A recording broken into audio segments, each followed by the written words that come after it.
బాప్తిస్మిచ్చి యోహాన్ అంటారు, ఈయన లోక పాపమును మోసుకొని పోవు దేవుని గొర్రెపిల్ల అంటూ మాట్లాడుతున్నారు.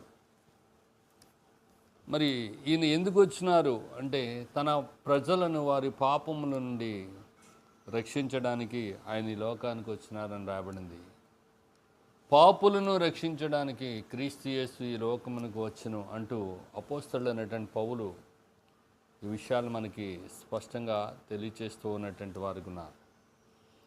మరి లూకాసు సువార్త 19వ అధ్యాయము 10వ వచనాన్ని మనం గమనించినట్లయితే యేసు ప్రభు వారు ఎందుకు వచ్చినారంటే నశించిన దానిని వెదికి రక్షించడానికి ఆయన వచ్చినారు. మరి అంత అవసరత ఏమున్నది అని మనం చూస్తే యెషయా గ్రంథము 7వ అధ్యాయం 14వ వచనంలో రాయబడింది, ఇదిగో కన్యక గర్భవతి కుమారుని కని ఆయనకి ఇమ్మానుయేలు అని పేరు పెట్టి